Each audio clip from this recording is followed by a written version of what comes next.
Hello friends, we have already learned about Euclid's division lemma in my first video. We have learned how to find HCF and LCM by prime factorization method in my second video. I hope you like both the videos. Now in this video, we will learn to prove a given number is an irrational number. Okay?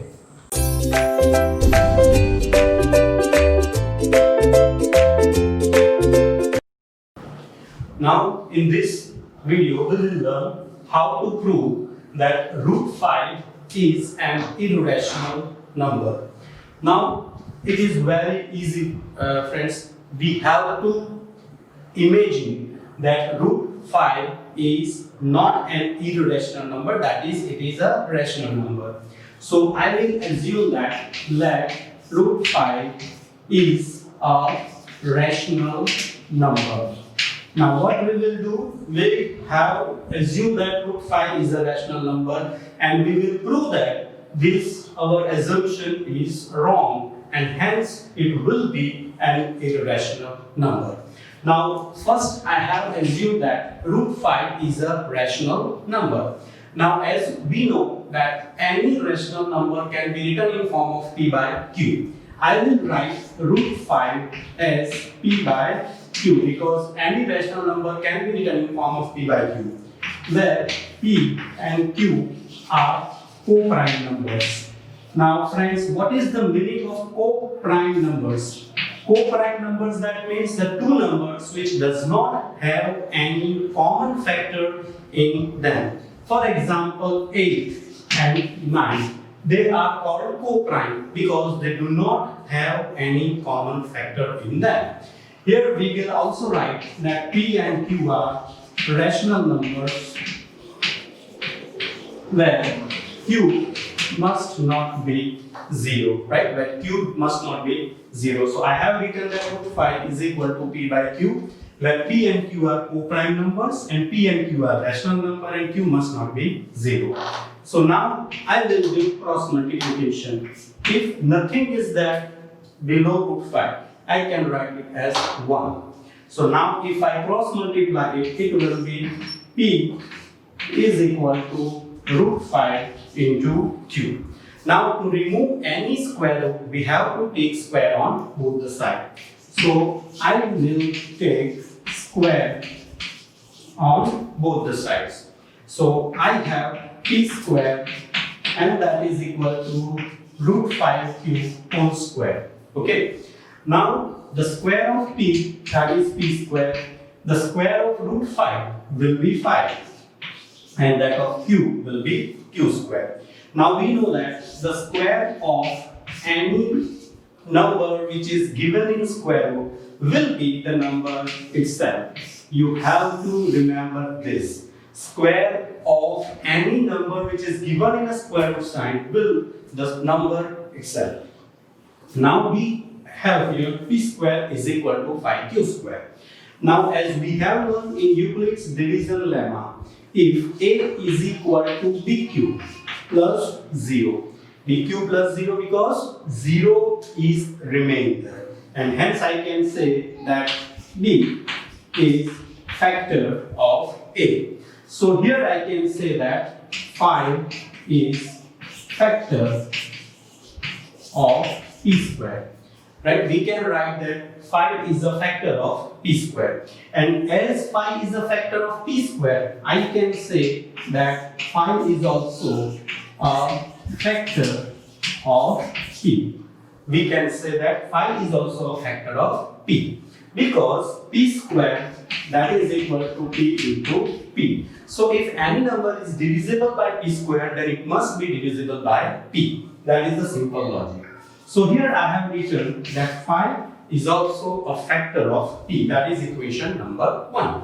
And as 5 is factor of p, I can say that p is equal to 5 into m, where m is any rational number.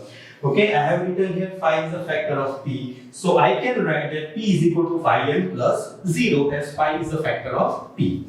So again I can take square on both the side. Again I can take square on both the side. So I have p square is equal to 5n whole square. So now I have p square is equal to 25n square. Now friends, we already have proved that p square is equal to 5q square. So what I should do now? I will replace p square with 5q square. Okay, I will replace, or I will put p square is equal to 5q square. Hence, I have 5q square is equal to 25n square. Here 5 is in multiplication, so it will be in division. Hence, we have q square is equal to 25n square upon 5. That will be 5n square. So I have proved that q square is equal to 5n square. As I have written here, if p square is equal to 5q square, I have written that 5 is a factor of p square. Similarly, I can write here 5 is a factor of q square, and hence 5 is a factor of q, right? As 5 is a factor of q square and 5 is a factor of q. Now, from equation 1 and 2, I can say that, look, here 5 is a factor of p, here I have proved that 5 is a factor of q. So, from 1 and 2, we can say that 5 is factor of p and q. We can say that pi is a factor of p and q. So that I can write the HCF of p and q is equal to 5. Now I have written here HCF of p and q is equal to 5. Here I have assumed that p and q are co-prime number, which means they do not have any common factor. Now, instead of writing p and q are co-prime number, you can also write like this: HCF of p and q is equal to 1. You can also write it like this. Okay? So now I have proved that HCF of p and q is equal to 5. So this contradicts to our assumption, and hence this is not a rational number. So what you should write in the final sentence or final answer, you should write that this contradicts to our assumption. This contradicts to our assumption. Hence, root 5 is an irrational number. Now friends, whatever the number you are given here, you have to replace 5 with that number. For example, if you are asked in exam that prove that root 2 is an irrational number, you don't have to bother about it. Just replace 2 with 5. Wherever you find 5, you have to write there 2 or any number, whatever you are given. So I have explained it. Now we will do the another sum, question number 2. And that we have to learn the third one, that prove that 6 plus root 2 is an irrational number. But you have to pray that this type of sums are asked in exam, because it is very much been easier than the earlier one. Okay, as we have done earlier, we will assume 6 plus root 2 is a rational number, right? So you have to write this line as it is, that 6 plus root 2 is a rational number. So I can write any rational number in form of p by q, where p and q are co-prime and q must not be 0. P and q are integers. Okay, so now here you don't have to do much more.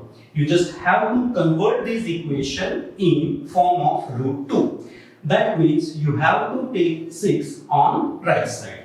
So friends, what I can write here? Root 2 is equal to p upon q minus 6. A simple. Now you have your answer. So now here P, Q and minus 6, they are integers. So I can say that P upon Q minus 6, these are integers, and hence this number is nothing but just a rational number. This is a rational number. Now as P upon Q minus 6 is equal to root 2, I have to do this a rational number so that I can say that root 2 is also a rational number. I can prove that root 2 is also a rational number. But as I have proved earlier that this type of number are not rational, they are irrational. So you can directly write here, but this contradicts to the fact that root 2 is an irrational number. Okay, this contradicts to the fact that root 2 is an irrational number. Hence, we can say that 6 plus root 2 is an irrational number. Okay, so in this way we can easily prove it. Every time this statement remain as it is, you don't have to write much more. You have to write every time it is a rational number. Again, this statement is saying you have to write that is equal to P by Q. P and Q are co-prime number. Again, you have to convert it in irrational form, and then you have to write that these are integers, and hence it is a rational. So this will also a rational number, and every time you have to write this sentence that but this contradicts to the fact that root 2 is an irrational number. Whatever the number here, you are writing here, and hence it is an irrational number. So most easy sum. Okay.